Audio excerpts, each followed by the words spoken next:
আর এই মুহূর্তে যে খবরের দিকে নজর রাখবো, বিসিবির অনুরোধ মানতে নারাজ আইসিসি, এমনটাই ইতিমধ্যেই জানতে পারা যাচ্ছে। আপনাদের জানিয়ে রাখবো, বাংলাদেশের তরফ থেকে ইতিমধ্যেই আইসিসির কাছে অনুরোধ করা হয়েছিল মূলত ভারতেই না খেলার জন্য এবং এই খেলা না করার জন্য, এবং সেই অনুরোধ কিন্তু মানা হচ্ছে না আইসিসির কাছ থেকে। আইসিসির তরফ থেকে বাংলাদেশকে ভারতে খেলতে যাওয়ার নির্দেশ দেওয়া হয়েছে আইসিসির তরফ থেকে। বিসিবিকে এমনটাই নির্দেশ দিয়েছে আইসিসি। আমরা ইতিমধ্যেই দেখেছি ভারতীয় ক্রিকেট বোর্ডের তরফ থেকে কিন্তু জানানো হয়েছিল যেমনটাই যে মুস্তাফিজুর রহমানকে তাকে কিন্তু আইপিএল এ খেলানো যাবে না, এবং ঠিক তার পরবর্তীতেই বাংলাদেশের এই সিদ্ধান্ত ছিল। বাংলাদেশ পদক্ষেপ নিয়েছিল, একাধিক পদক্ষেপ নিয়েছে তারা, এবং বাংলাদেশের তরফ থেকে আইসিসির কাছে অনুরোধ জানানো হয়েছিল মূলত যে ভারতে তারা খেলবে না। যদিও এই অনুরোধ কিন্তু মানতে নারাজ আইসিসি। ইতিমধ্যে আইসিসির তরফ থেকে বিসিবিকে যে নির্দেশ দেওয়া হয়েছে বলে জানতে পারা যাচ্ছে, বাংলাদেশকে ভারতে খেলার নির্দেশ দেওয়া হয়েছে। ভারতে না খেললে পয়েন্ট কাটা হবে বাংলাদেশের। আইসিসির তরফ থেকে এমনটাই কিন্তু জানিয়ে দেওয়া হলো, ভারতে না খেললে বাংলাদেশের পয়েন্ট কাটা হবে বলেও জানিয়েছে ইতিমধ্যেই আইসিসি। বিসিবির অনুরোধ মানল না এবার আইসিসি, বাংলাদেশকে ভারতে খেলতে যাওয়ার নির্দেশ আইসিসির। আমরা বিষয়ে কথা বলবো, আমাদের সঙ্গে ফোন লাইনে রয়েছেন প্রতিনিধি জয়জ্যোতি ঘোষ। জয়জ্যোতি, কতটা গুরুত্বপূর্ণ এই সিদ্ধান্ত আইসিসির?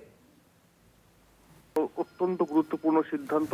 এখনো পর্যন্ত সূত্র মারফত যেটা জানা যাচ্ছে যে গতকাল বৈঠক হয় আইসিসি অফিসিয়ালদের মধ্যে, এবং তারা একটা সিদ্ধান্তে এটাই আসে যে শেষ মুহূর্তে ভেন্যু চেঞ্জ করা যাবে না, এবং ভেন্যু চেঞ্জ করার যে পরিবর্তন করার যে রিজনটা বলছে বাংলাদেশ ক্রিকেট বোর্ড, সেটাও যুক্তিসঙ্গত মনে হয়নি আইসিসি অফিসিয়ালদের। এবং তারা এটাই বলছে যে তারা বিসিসিআই এর সঙ্গে কথা বলছে, এবং বিসিসিআই তরফ থেকে জানানো হয়েছে যে তারা টপ মোস্ট সিকিউরিটি দিতে প্রস্তুত বাংলাদেশ ক্রিকেট দলকে, যেটা বাংলাদেশ ক্রিকেট বোর্ড আইসিসি কে চিঠি জানিয়েছিল যে সিকিউরিটি কনসার্ন, নিরাপত্তার জন্য তারা ট্রাভেল করতে চাইছে না, সেই জন্য রিলোকেট করে দেওয়া হোক তাদের ম্যাচ। তবে এখন যেটা খবর সেটা হচ্ছে বাংলাদেশ ক্রিকেট বোর্ড কিন্তু একদম ব্যাকফুটে, কারণ আইসিসি পরিষ্কার ভাবে জানিয়ে দিচ্ছে, যেটা আমরা জানতে পারছি যে ভারতেই খেলতে যেতে হবে। আর যদি ভারতে খেলতে না যায় বাংলাদেশ, সেক্ষেত্রে কিন্তু পয়েন্ট ফোরফিট করে নেওয়া হবে, অর্থাৎ পয়েন্ট কেটে নেওয়া হবে,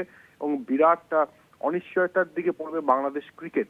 তাই এখন এটা পরিষ্কার হয়ে যাচ্ছে, তাদের যে 4টে ম্যাচ ছিল গ্রুপ স্টেজে, 3টে কলকাতায় এবং একটা মুম্বাইতে, সেটাতেই কিন্তু আইসিসি বলছে সেখানেই বাংলাদেশ ক্রিকেট দলকে খেলতে যেতে হবে। তবে ইন্টারেস্টিংলি বাংলাদেশ ক্রিকেট বোর্ডের অফিসিয়ালদের সঙ্গে আমরা যোগাযোগ করার চেষ্টা করি, এবং তাদের তরফ থেকে যেটা এখন জানা যাচ্ছে যে এরকম কোনো কিন্তু আলটিমেটাম আইসিসি থেকে তারা এখনো পায়নি। তবে এটা একদম নিশ্চিত যে আইসিসি শেষ মুহূর্তে কোনো রকম কিন্তু ভেন্যু বদলের দিকে যাচ্ছে না, অর্থাৎ যেখানে যা স্কেডিউল ছিল সেই স্কেডিউলই টি-20 ওয়ার্ল্ড কাপ করতে চাইছে।